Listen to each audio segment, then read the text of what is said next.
ایک مرتبہ سورہ حمد، 3 مرتبہ سورہ اخلاص کی تلاوت فرما کر مرحوم آصف الدولہ، شجاع الدولہ، ناصر الدولہ، نوابین اودھ اور جناب بشار صاحب اور جناب خادم صاحب، سہیل افتخار واسطی صاحب، عشرت جہاں ابن نواب حسین، مرحوم شاکر حسین ابن اشتیاق حسین، اور وہ مومنین جو یہاں پروگرام میں شرکت کرتے رہے حیات نہیں، ان کے لیے، اور جو یہاں شرکت کرتے ہیں ان کے مرحومین کے لیے، بشاش حسین ابن مہندی حسین، اور اپنے اپنے مرحومین کے لیے سوال کر دیں۔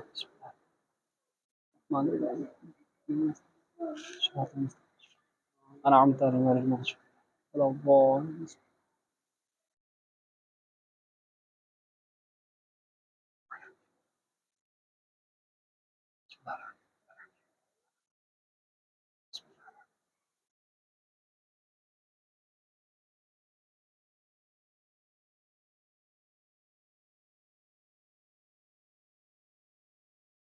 اللہم صلی علی محمد رحم اللہ من قرأ الفاتحہ۔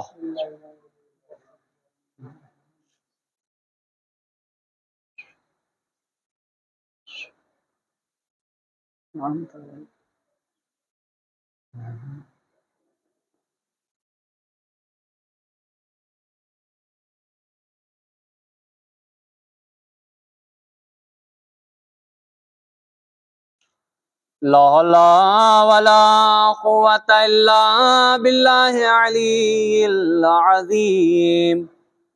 اعوذ باللہ من الشیطان اللعین الرجیم۔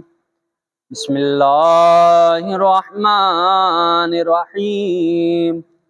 الحمد للہ رب العالمین، الصلاة والسلام علی رسول سیدنا و نبینا و مولانا بالقاسم محمد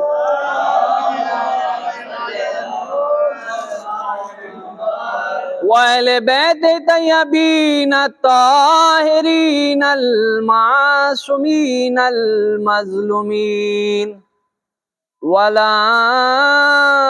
اللَّهِ عَلَىٰ أَعْدَائِهِمْ أَجْمَعِينَ، وَغَاصِبِ حُقُوقِ وَمُنْكِرِ فَضَائِلِ وَمَصَائِبِهِمْ۔ اما بعد فقد قال اللہ سبحانہ وتعالی فی کتاب القرآن المجید۔ بسم اللہ الرحمن الرحیم۔ کل نفس ذائقۃ الموت۔ درود بھیجے بر محمد وآلہ۔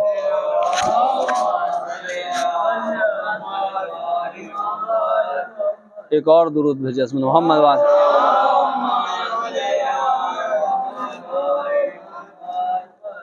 اللہ نے محترم، اس چلچلاتی ہوئی گرمی، دھوپ اور اس تیز گرمی میں بھی مومنین کی یہاں پہ کثرت، حقیقت ہے کہ جو کچھ ہے یہی ہمارا ذخیرہ ہے آخرت کے لیے، کہ جس کو ہم زیادہ سے زیادہ اکٹھا کریں۔ اور جس عنوان کو میں نے آپ کے سامنے پیش کیا ہے، کل نفس ذائقۃ الموت، جس آیت کو سرنامہ اسپن قرار دیا ہے، اس میں اعلان ہی یہی ہو رہا ہے، کل نفس ذائقۃ، ہر نفس کو موت کا ذائقہ چکھنا ہے۔ کوئی بچے گا نہیں کہ جو یہ کہہ سکے کہ ہمیں موت نہیں آئے گی۔ ہر شخص کو دنیا سے جانا ہے، ہر شخص جو آیا اسے جانا ہے۔ آب حیات نام کا ہوتا ہے، کام کا نہیں ہوتا ہے۔ آب حیات ایک محاورہ مشہور ہے، آب حیات پی کے آئے، تو یہ انہی کے لیے ہوتا ہے جو تھوڑا مطلب عموماً عام لوگوں سے زیادہ جو ہے جی لیتے، ان کے لیے کا آب حیات۔ ایسا نہیں کوئی ہے کہ آب حیات پی کے آیا۔ آب حیات کوئی وجود میں ایسی چیز نہیں ہے کہ جو ہے، وہ الگ بات ہے کہ خدا کسے پلا دے، اگر خدا کسی کو حیات بخش دے تو یہ بھی نہیں ہے کہ وہ بخشنا چاہے تو اول سے لے کے آخر تک وہ زندہ رہے، قیامت اپنے سامنے دیکھے تو خداوند عالم کی قدرت ہے۔ لیکن ایسا نہیں ہے، جو آیا ہے وہ جائے گا۔ دیکھو اس نے کہا ہے کلو نفس ذائقۃ الموت، ہر نفس کو موت کا ذائقہ چکھنا ہے۔ اب جب موت کا ذائقہ چکھنا ہے تو بھلا اس سے بھاگنا کیوں؟ بھئی جب معلومی ہے آنا ہے تو تیاری کرنا چاہیے، نہ کہ بھاگنا چاہیے۔ آج آپ دیکھیں بڑی بڑی کمپنیاں ہیں جو آپ کی صحت کی پالیسی چلا رہی ہیں، تو لوگ بیماریوں سے نہیں بھاگ رہے ہیں بلکہ پالیسی خرید رہے ہیں، پالیسی میں انویسٹ کر رہے ہیں، پالیسی میں پیسہ جمع کر رہے ہیں کہ جب بیمار پڑیں تو اس پالیسی کے تحت ہمارا علاج چلے، اس پالیسی کے تحت ہمارا آپریشن ہو، اس پالیسی کے تحت ہماری مدد ہو۔ یعنی بیماری کے لیے پالیسی پہ پیسہ جمع کر رہے ہیں، لیکن معلوم ہے یہ بیماری ضروری نہیں ہے آئے بھی یا نہ آئے۔ ضروری نہیں ہے کہ کسی کو بیماری ملحق ہو، ایسا بھی ہوتا ہے کہ صحت مند خدا حافظ کہہ جاتا ہے۔ ایک درود بھیجے بر محمد والے وہاں۔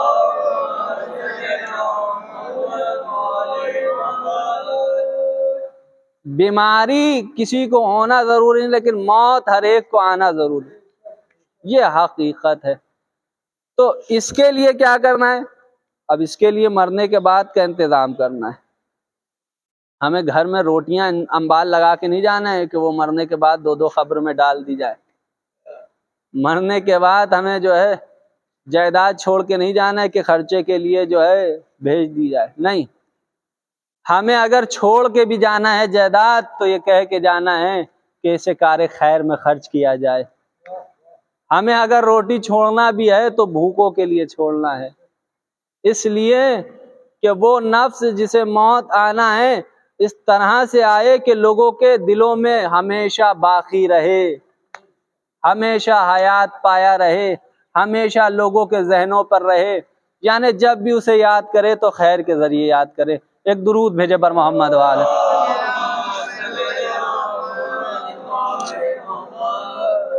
اور انسان کا تا قیامت باقی رہنے کے لیے، زندہ رہنے کے لیے، آپ کہیں گے زندہ رہنے کے لیے عجب ہے، ابھی تو آپ کہہ رہے ہیں کلو نفس، نہیں عزیزان محترم، کچھ کام ایسے ہوتے ہیں کہ جو انسان مرنے کے بعد بھی لوگوں کے درمیان زندہ رہتا ہے، باقی رہتا ہے، لوگ اس کو یاد کرتے رہتے ہیں۔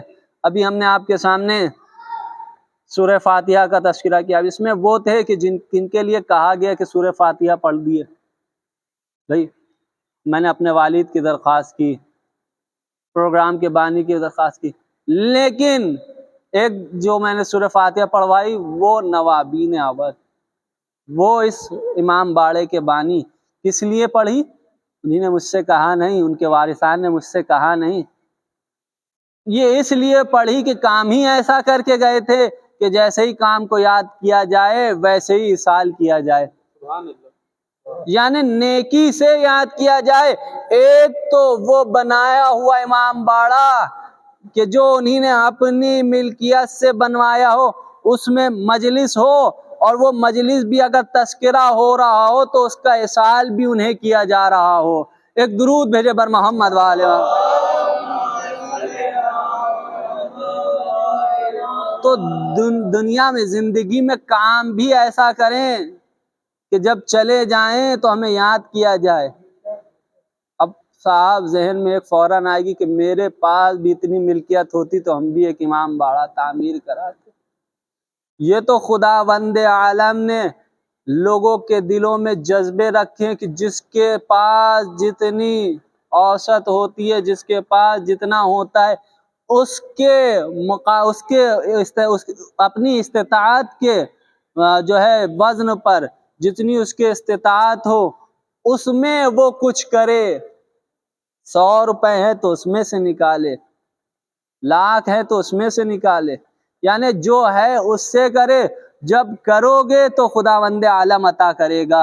ایک درود بھیجے بر محمد والے۔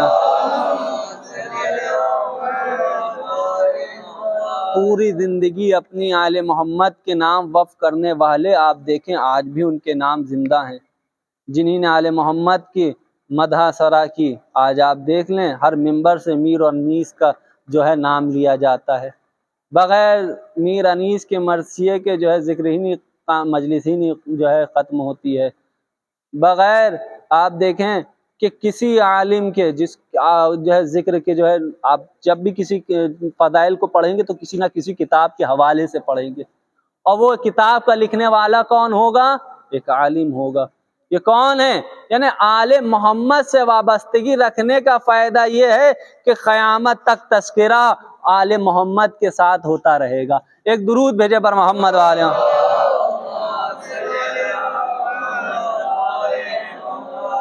عزیزان محترم، یہ آل محمد ہیں کہ جن سے اگر ایک لکڑی بھی منسوب ہو جاتی تو لوگ اس پہ چوم کر چڑھتے ہیں۔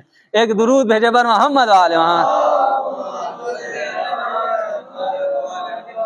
ایک لکڑی بھی ان سے منسوب ہو جائے تو اس پہ لوگ چوم کر چڑھ رہے ہیں۔ یہ آل محمد کا ذکر ہے عزیزان محترم، اور آل محمد کا دامن سے وابستگی یہ ہے کہ آج تک ہمارا دامن داغدار نہیں ہے۔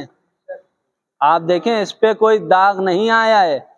جب بھی امت مسلمہ کا ذکر ہوتا ہے تو لوگ آتنکواد سے یاد کیا کرتے ہیں، فوراً چہروں میں جو ہے ان کے دوسرا تصور آنے لگتا ہے، لیکن جیسے ہی شیعان علی کا تذکرہ ہوتا ہے تو مظلومیت سے یاد کیا جاتا ہے، فوراً یاد کیا جاتا ہے کہ اچھا وہی ہیں کہ جن کو سیریا میں مار دیا جاتا ہے، وہی ہیں جنہیں پاکستان کے اندر مار دیا، اچھا یہ وہی ہیں کہ جن کے آج پورے دنیا دشمن ہے۔ کیوں دشمن ہیں؟ اس لیے کہ یہ حق کا دامن تھامے ہوئے ہیں۔ ایک درود بھیجے پر محمد والے۔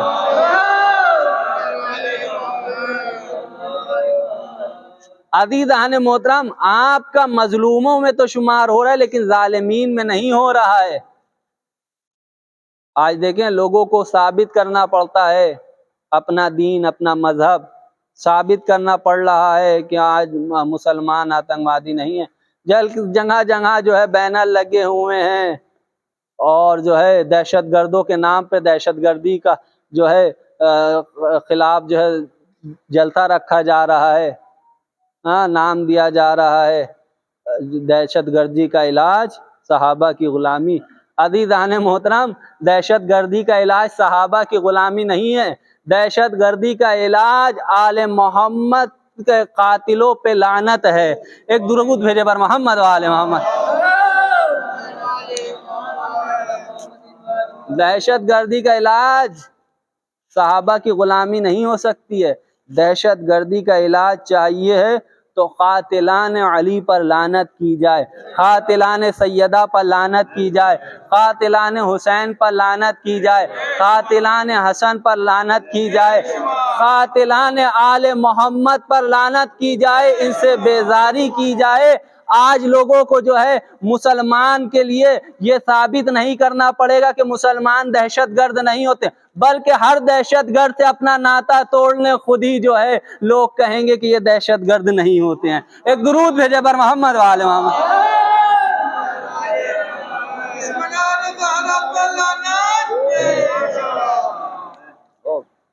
دہشت گردوں سے محبت کر کر آپ دہشت گردی کے خلاف جو ہے جلسہ نہیں کر سکتے۔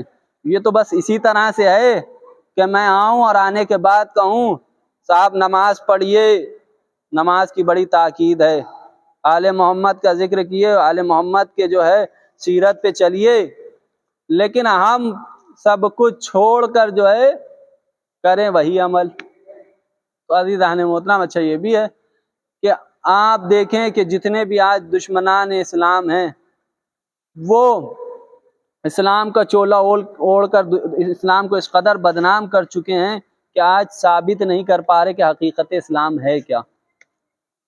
آج بڑی بڑی ٹیلی ویژن پہ بیٹھ کے لوگ اسلام کی حقیقت کو نہیں ثابت کر پا رہے۔ عزیزان محترم، اسلام کی حقیقت کو پیش کرنا ہے تو کربلا کو بیان کیجئے، اسلام کی حقیقت کو بیان کرنا ہے تو علی کی عدالت کو پیش کیے، اسلام کی جو ہے حقیقت کو بیان کرنا ہے تو حسن کی صلح کو بیان کیجئے۔ ایک درود بھیجے پر محمد وآل محمد۔ ہاں؟ اسلام کی حقیقت کو بیان کرنا ہے، لیکن نہیں بیان ہوگی امام حسن کی صلح، اس لیے کہ جب صلح بیان ہوگی تو اس کے جو شرائط تھے وہ بھی بیان ہوں گے۔ نہیں بیان ہوگی علی کی عدالت، اس لیے کہ جب علی کی عدالت بیان ہوگی تو علی کے حق کے غاصبوں کا بھی تذکرہ ہوگا۔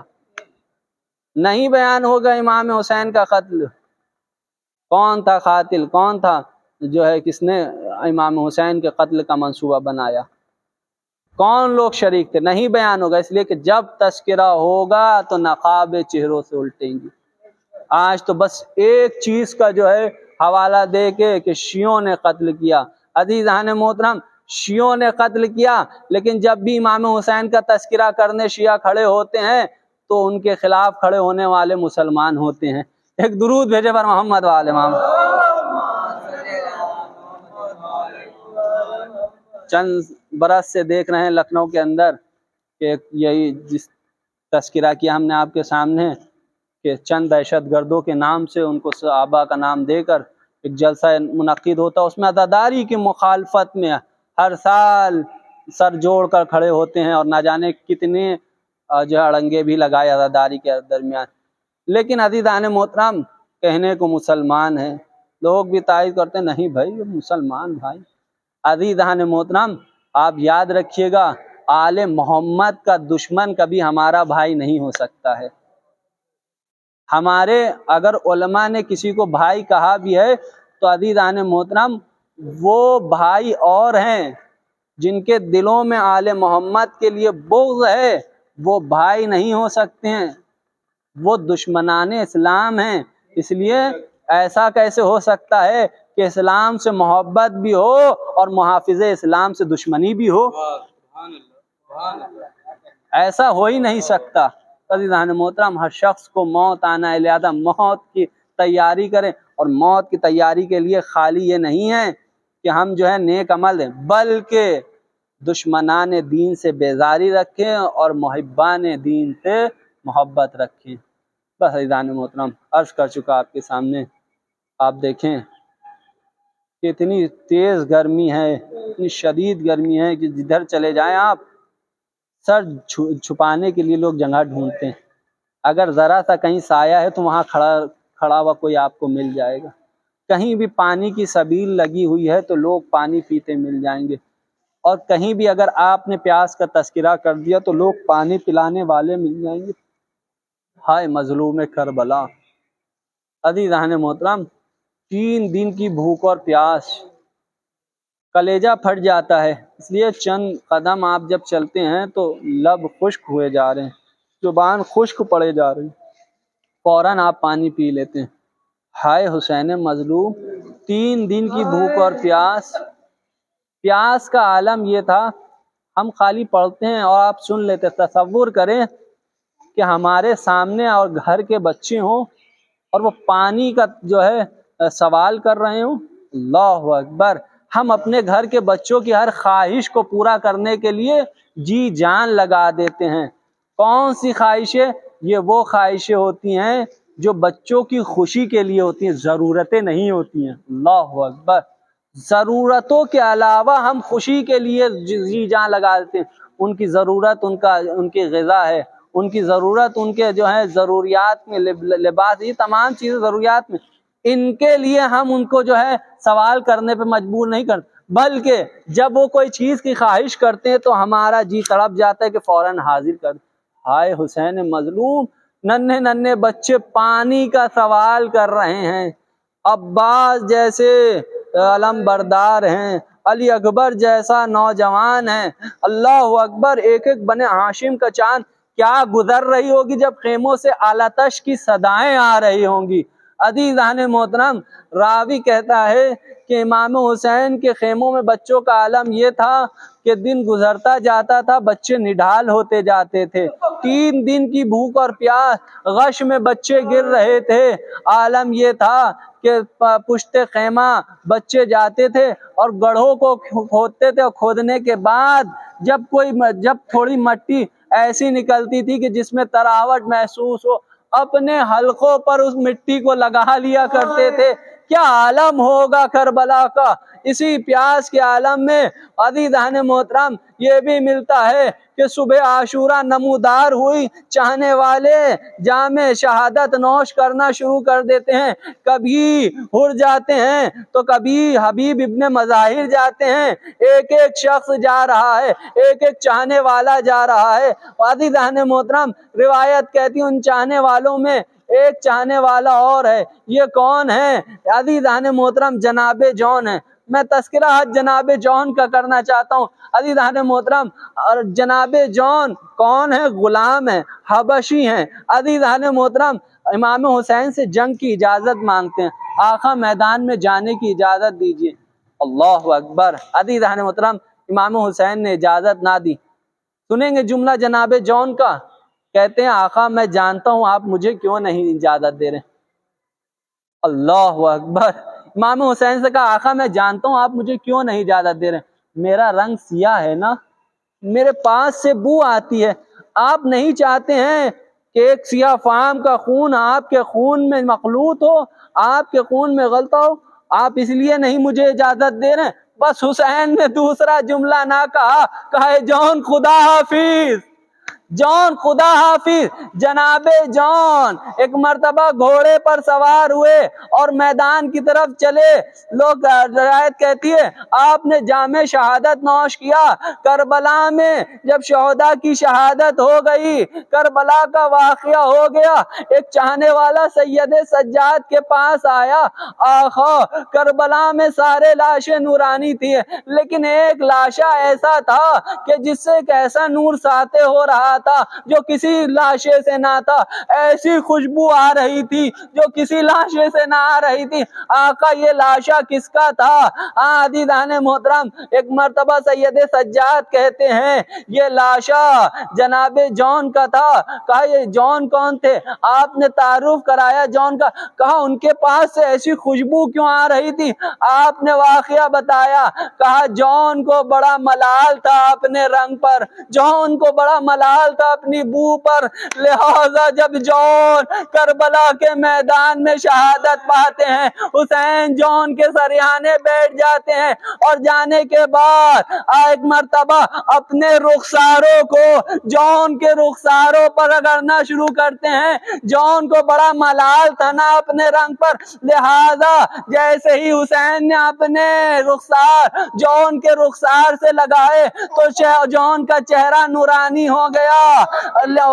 جون کو بڑا ملال تھا کہ میرے پاس سے بو آتی ہے، حسین نے جون کے لاشے کو اپنے سینے سے لگایا، لہذا لاشے کو لگانا تھا، ایسی خوشبو جون کے پاس سے آئی کہ کوئی خوشبو جناب جون کی جیسی کسی لاشے سے نہ آ رہی تھی۔ میں کہوں گا آقا ارے جون کی خواہش تو پوری ہو گئی، ہائے حسین مظلوم آخری خواہش کرتے رہے، اپنے چاہنے والوں کو بلاتے رہے، کوئی نہ تھا کہ حسین مظلوم کی مدد کرتا۔ شمر ملعون کا کند خنجر 12 ضربوں سے سر حسین تن سے جدا ہوا۔ الا لعنت اللہ علی القوم الظالمین والشعالم الذین ظلموا ای منقلبین انا للہ و انا ذنب قضاء۔ باراللہ حاضرین مجلس حاجات قبول فرما، جو بے اولاد ان کو اولاد عنایت فرما، جو مکن مکان عنایت فرما، جو پریشان پریشان دور فرما، جو مقروض ان کے قرض غائب شدہ فرما، اس مختصر بات قبول فرما۔ آخری حجت مانگا، ایک مرتبہ سورہ حمد، 3 مرتبہ سورہ اخلاص سماعت المعرومہ تاجور سلطانہ ہادیہ بسم اللہ الرحمن الرحیم مالک اهدنا الصراط المستقیم بسم اللہ